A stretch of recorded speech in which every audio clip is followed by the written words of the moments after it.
খুনি সংগঠনের শীর্ষ নেতৃত্বদেরকে অবশ্যই গ্রেপ্তার করতে হবে এবং বিভিন্ন জেলার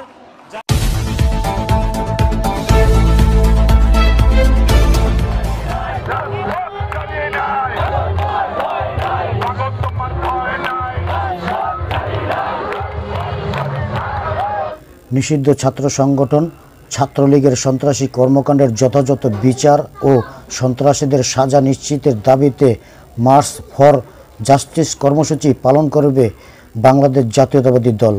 শনিবার 18 জানুয়ারি দুপুর 2টার দিকে রাজধানীর ইঞ্জিনিয়ার ইনস্টিটিউশনের সামনে থেকে এই কর্মসূচি শুরু করবে সংগঠনটি। গতকাল শুক্রবার 17 জানুয়ারি ছাত্রদলের দপ্তর সম্পাদক জাহাঙ্গীর আলম স্বাক্ষরিত এক সংবাদ বিজ্ঞপ্তিতে এ তথ্য জানানো হয়েছে। বিজ্ঞপ্তিতে বলা হয়, ফ্যাসিস্ট শেখ হাসিনার শাসনামলে শিক্ষা প্রতিষ্ঠানের সন্ত্রাসী সংগঠন ছাত্রলীগের সন্ত্রাসী কর্মকাণ্ডের যথাযথ বিচার ও সন্ত্রাসীদের সাজা নিশ্চিত করা।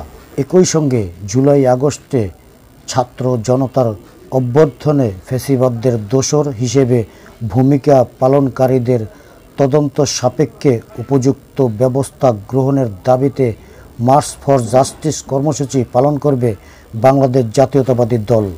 এতে আরও বলা হয়, শনিবার দুপুর 2টায় ইঞ্জিনিয়ার্স ইনস্টিটিউশনের সামনে থেকে কেন্দ্রীয় শহীদ মিনারের অভিমুখী এক কর্মসূচি শুরু হবে।